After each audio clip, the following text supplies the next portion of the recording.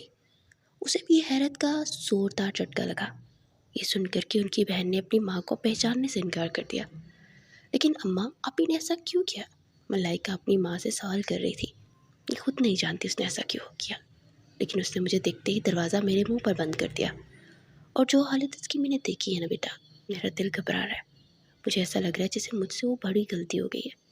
میری بیٹی ویسی تو نہ تھی جیسی میں نے اس کی حالت دیکھی ہے، وہ تو نوکرانیوں سے بھی بدتر حال میں تھی۔ اس کی آنکھیں جو اتنی خوبصورت ہوا کرتی تھی، اب سوچ کر اتنی عجیب لگ رہی تھی، میں تمہیں بتا نہیں سکتی کہ وہ کیسی ہو گئی ہے۔ فرزانہ بیگم کو رہ رہ کے اپنی بیٹی کا خیال آ رہا تھا۔ ملائکہ نے ماں کو یوں روتے دیکھا تو اچانک اس کے دماغ میں ایک خیال آیا۔ اس نے ماں کو دیکھا، پھر سے آنکھوں میں متواتر آنسو بہنے لگے۔ اس نے اپنی ماں سے کہا، ماں، ہم نے نور کے ساتھ بہت زیادتی کی ہے۔ ملائکہ کی اچانک اس بات پر فرزانہ بیگم حیرانگی سے اس کی جانب دیکھنے لگی۔ بھلا یہاں نور کا کیا ذکر؟ سلطانہ بیگم نے ناسمجھی سے بیٹی کی جانب دیکھتے ہوئے پوچھا، یہ تم کیا کہنا چاہتی ہو؟ تو ملائکہ نے کہا کہ اماں، ہمارا رویہ ہمیشہ نور کے ساتھ برا رہا ہے، اور جیسا حلیہ آپ ہی کا بتا رہی ہیں، مجھے ایسا لگتا ہے جیسے وہ ہماری کیے کی سزا ہے جو آج ہماری بہن کو مل رہی ہے۔ یہ بات سنتے ہی سلطانہ بیگم اپنی بیٹی سے بھڑک اٹھی۔ ایسا بھی کیا ظلم ڈال دیا میں نے اس پر، جب تم اس طرح کی باتیں کر رہی ہو؟ ملائکہ، میں پہلے ہی بہت پریشان ہوں، مجھے اس طرح کی باتیں کر کے مزید پریشان مت کرو، اور اٹھو اور جاؤ یہاں سے، مجھے مزید تم سے کوئی بات نہیں کرنی۔ وہ اپنی بیٹی کو ڈانٹتے ہوئے بولی اور اسے وہاں سے جانے کا کہنے لگی، لیکن اندر ہی اندر وہ خود یہ بات سمجھ پائی تھی کہ ملائکہ جو بھی کہہ رہی ہے شاید وہ ٹھیک ہی ہے۔ اگلے روز وہ پھر بیٹی کے گھر جا پہنچی تھی، لیکن جب وہ واپس آئی تو گھر آنے کے بعد سلطانہ بیگم کی طبیعت کافی خراب ہو چکی تھی۔ یہ غم انہیں اندر ہی اندر کھائے جا رہا تھا کہ ان کی بیٹی کا کیا حال ہو گیا ہے۔ انہیں وہ منظر یاد آیا جب انہوں نے اپنی بیٹی کو دیکھا تھا۔ تقریباً 2 ہفتے بعد وہ اپنی بیٹی کو دیکھ رہی تھی۔ اسے نے نہایت ایک سستا سا سوٹ پہنا تھا جس کی حالت بہت بری تھی۔ اس کی خوبصورت آنکھیں بھی سوجی ہوئی تھی، جبکہ اس کا حال نوکرانیوں سے بھی بدتر دکھائی دے رہا تھا۔ اتنا برا حال تو انہوں نے اپنی سوتیلی بیٹی کا بھی نہیں کیا ہوگا، جتنا برا حال ان کی اپنی بیٹی کا ہوا پڑا تھا۔ سلطانہ بیگم کی آنکھوں سے آنسو ختم ہونے کا نام ہی نہیں لے رہے تھے۔ یہ کیا حال کر دیا تھا انہوں نے؟ آخر اس کے ساتھ ایسا کیا ہوا تھا؟ رہ رہ کے انہیں اپنی بیٹی کا خیال آ رہا تھا۔ وہ سب کچھ جان چکی تھی۔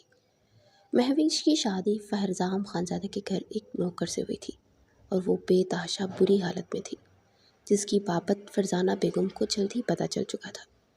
اب وہ اپنی قسمت کو جتنا کوستے کم تھا۔ انہوں نے مکافات عمل کے بارے میں سنا تھا، لیکن ان کے ساتھ ایسا سب ہو گیا تھا وہ نہیں جانتی تھی۔ ادھر فرزام خانزادہ آج لیٹ گھر آیا تھا۔ ان کے معاملات درست ہو چکے تھے۔ نور کو فرزام کی کہی ایک ایک بات پر یقین آ چکا تھا۔ فرزام جب کمرے میں داخل ہوا تو وہ سامنے کمرے میں ٹہل رہی تھی، خوبصورت گلابی رنگ کا جوڑا پہنے، آنکھوں میں کاجل لگائے، وہ اس وقت بے تحاشا خوبصورت لگ رہی تھی۔ فرزام نے اپنا کوٹ صوفے پر اچھالا اور اسے اپنی باہوں میں بھر لیا، جبکہ نور نے مزاحمت کرتے ہوئے ناراضگی سے رخ موڑ لیا۔ فرزام اس کی ناراضگی کی وجہ سمجھ چکا تھا۔ اسے خود انتظار کا کہہ کر گیا تھا۔ اب رات کے 1 بج گئے تھے۔ وہ ایک اہم کام میں پھنس گیا تھا، جس کی وجہ سے وہ لیٹ ہو چکا تھا۔ میں فریش ہو کر آتا ہوں میری جان، پھر اپنی جان کو مناؤں گا۔ وہ یہ کہتے ہوئے واش روم کی جانب بڑھ گیا، اور پھر کچھ ہی دیر میں اس کے سامنے موجود تھا۔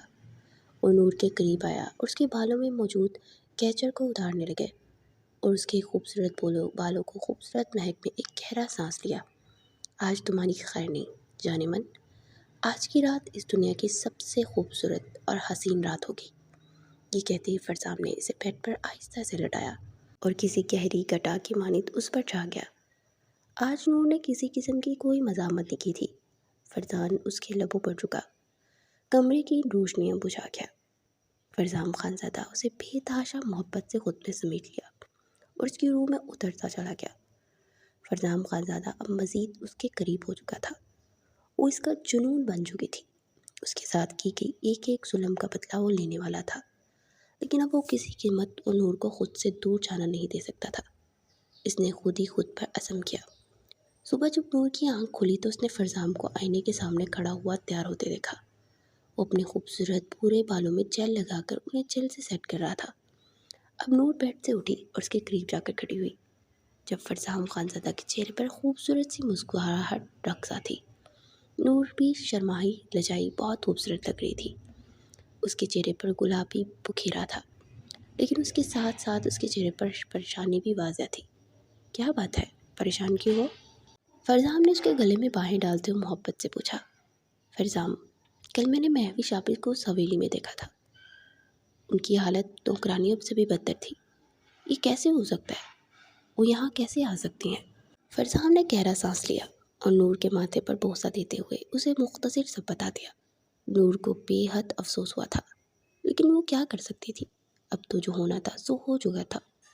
نور کو پھر سوچوں میں جاتا دیکھ فرزام اسے اپنی جانب توجہ کیا۔ بیگم سے ایک کپ چائے مل سکتا ہے؟ لیکن چائے آپ کے ہاتھوں سے بنی ہو، فرزام نے فرمائشی انداز میں کہا۔ تو نور شرماتے ہوئے سر ہلاتی اس کے لیے چائے لینے چلی گئی۔ ان کی زندگی بے حد خوشگواری ہو چکی تھی۔ نور کو تو کوئی امید نہ تھی کہ اسے اتنا اچھا ہم سفر ملے گا، لیکن وہ اپنے شوہر کے سنگ بے تحاشا خوش تھی۔